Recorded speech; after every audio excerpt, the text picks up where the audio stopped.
Здравейте, слънчеви приятели! Аз съм Стефи. Радвам се, че отново сме заедно за слънчево споделяне. Отдавна нищо не съм ви споделяла. Нямаше и какво толкова.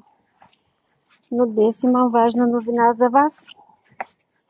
И тя е релокацията на... Чувате ли нещо дърпам?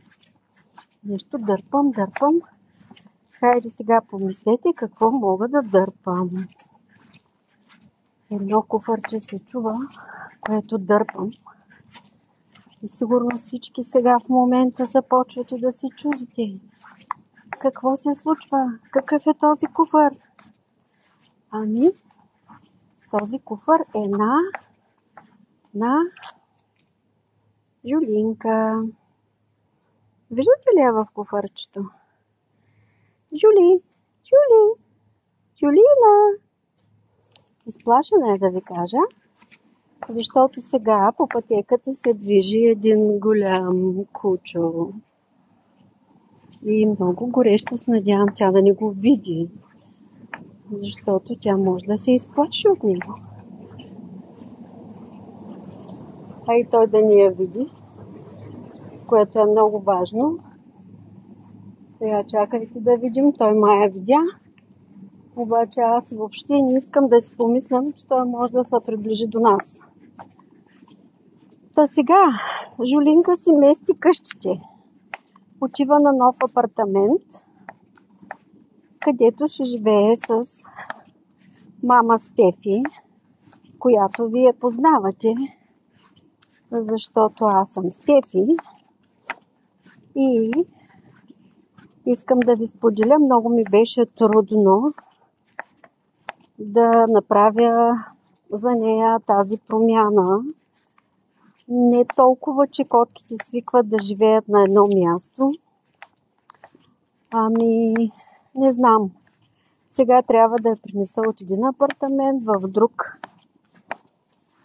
И в момента, в който тръгвахме, което реших да бъде днес, много спонтанно. Жулинка! Тя като цяло влезе доста лесно в куфарчето. Даже, както виждате, не съм и сложила и каишчици. Ето, малко се страхува. Жули, какво стана, мам? С една дума, сега отиваме на новото ѝ място.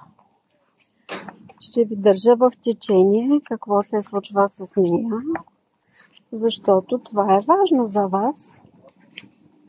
Тъй като аз много добре знам, че вие сте нейни фенове, даже много по-големи фенове, отколкото сте на мен.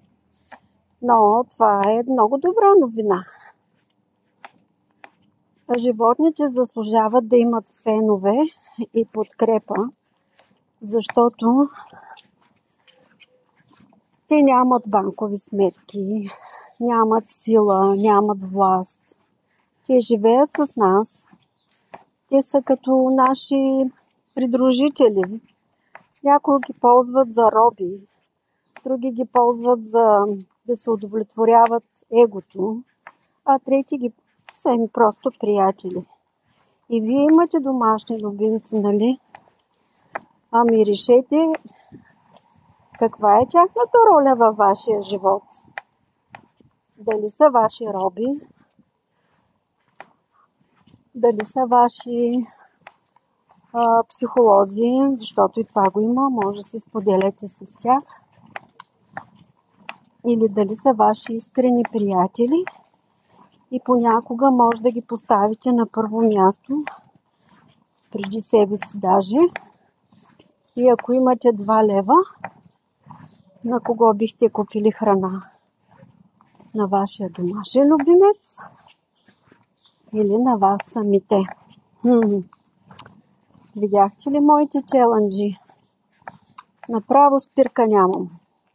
Имам спирка вече, защото пристигнахме на нашата спирка. Жулинка усеща, че отива на нова спирка И както аз ви обещах, вие ще знаете всичко за нея. Не се притеснявайте. Тя отива на ново хубаво място.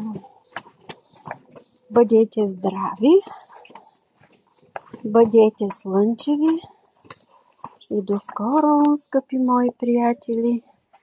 Жули, кажи чао. Чао, обичаме ви.